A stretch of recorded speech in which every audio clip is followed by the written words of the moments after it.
These are 5 American hand tool brands: Estwing, Klein Tools, Channellock, Council Tool, and Warwood, still forging steel the old-fashioned way, heating it, hammering it, and pressing it into shape right here on American soil. Everything else filling the shelves at your local hardware store. Most of it is cast overseas junk that will snap the first time you put real torque on it. There's a difference between a tool that's forged and a tool that's cast, and it's not subtle. Casting means pouring molten metal into a mold and hoping for the best. Forging means taking heated solid steel and hammering it under enormous pressure until the grain of the metal aligns into something dense, uniform, and brutally strong. Cast tools are porous, riddled with microscopic air bubbles, and they're brittle. They crack under stress. Forged tools resist fatigue, they resist fractures, and they resist the kind of abuse that real tradespeople dish out every single day. So why isn't every tool forged? Simple answer: money. A cast, 12-inch adjustable wrench costs about $7.20 to produce. A forged one costs $8.90. That $1.70 per unit adds up when you're pumping out millions of tools in a factory overseas with no environmental regulations and labor that costs a fraction of American wages. Since the year 2000, the United States has lost over 4.7 million manufacturing jobs. The number of foundries in America has been cut nearly in half since 1984, and 73% of the foundry workforce has simply vanished. The market share for U.S. manufactured hand tools declined another 7.5% in 2022 alone. But 5 companies refuse to leave. 5 brands are still heating American steel and forging it into tools that will outlast you and probably your grandchildren too. First up, Estwing, from Rockford, Illinois. Founded in 1923, a Swedish immigrant named Ernest Estwing had one idea that changed hammers forever. He decided to forge the head and the handle from a single continuous piece of steel. Before Estwing, every hammer on Earth had a wooden handle wedged into a metal head. That wedge loosened, that handle broke. Estwing's one-piece design simply cannot come apart because there's no joint to fail. 100 years later, Estwing still operates out of Rockford, Illinois, employing between 250 and 300 workers. They source their 4,140 chromoly steel from Nucor in Nebraska and forge every tool one solid piece at a time.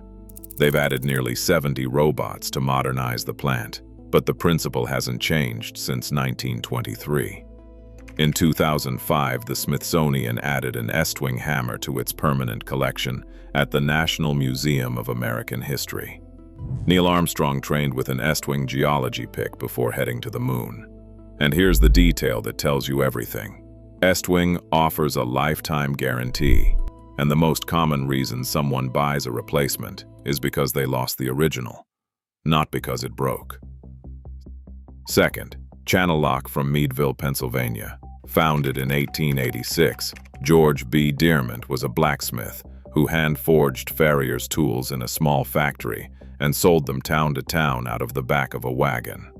That humble operation became the Champion Bolt and Clipper Company, and eventually, Channellock. Today, 140 years later, the company is still run by the 4th and 5th generations of the Dearmont family. Over 350 workers manufacture more than 120 patterns of pliers right there in Meadville. Their process starts with a 1045 carbon steel billet. They heat it, press it under massive drop forge machines.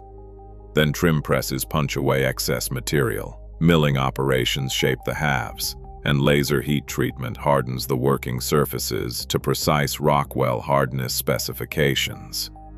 The result is a jaw that's denser, stronger, and holds tighter tolerances than anything coming out of a casting mold overseas.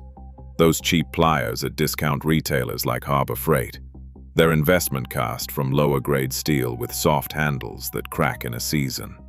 Channellock's blue-handled pliers are built to be durable. Third, Klein Tools, founded in 1857. Matthias Klein was a German immigrant running a forge shop in Chicago. when a telegraph lineman walked in with a broken pair of side-cutting pliers. Klein forged a replacement half, riveted it to the surviving piece, and sent the man on his way. When the other half broke too, Klein forged its replacement, and that's how the first complete pair of Klein pliers was born. Today, Klein Tools employs approximately 2,500 American workers across 6 United States manufacturing facilities. They produce nearly 5,000 different hand tool products, and no manufacturer makes as many plier models in America as they do. Klein uses a proprietary blend of American steel that they forge domestically to meet ASME B107500 standards for industrial pliers. They've invested more than $200 million in Texas alone over the past decade. Among IBEW electricians and communications workers, the tools are so iconic, they don't even use the full name anymore. They just call them Kleins. Fourth, Council Tool from Lake Waccamaw, North Carolina, founded in 1886. John Pickett Council was a turpentine producer and farmer who started forging tools for the naval stores industry in rural Bladen County. The company still uses drop hammers with closed dies, American steel, and American hickory handles. During World War II, the United States Defense Department came to Council Tool needing a small spanner wrench on an emergency basis. The company worked around the clock, forged the parts, trucked them to the Wilmington airport, and military planes flew them directly to Europe. Those wrenches were used to set the explosive timing on artillery shells during the Anzio Beach invasion of Italy. Today, Council Tools' Flying Fox Woodsman hatchet has won the World Axe Throwing League Championship 2 years running. The most recent champion, Ryan Smith, used it to secure a $25,000 prize.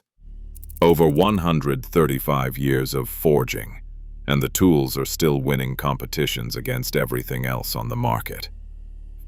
Fifth, Warwood Tool from Wheeling, West Virginia, founded in 1854.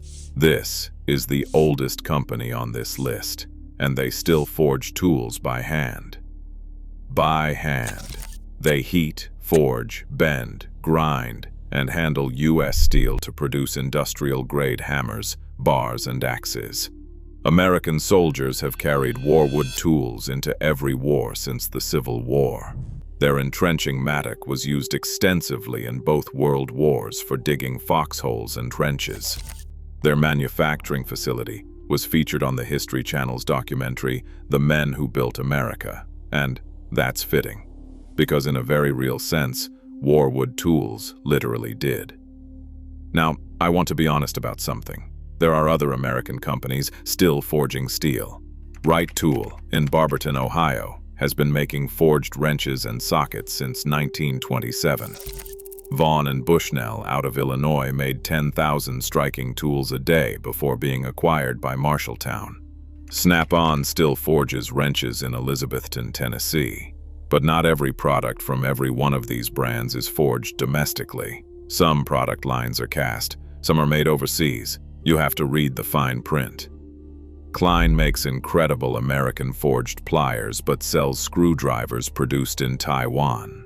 Channellock's pliers are forged in Meadville, but some of their other products come from abroad.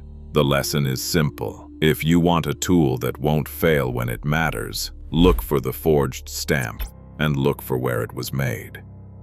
These 5 companies represent something increasingly rare: American workers, American steel, and a manufacturing process that produces objectively superior tools. According to IBIS World, the U.S. hand tool market is projected to grow to over $6 billion by 2027. The question is, how much of that money will support the people and the processes that actually make tools worth owning? 5 brands, still forging, still American. Everything else? Well, you get what you pay for.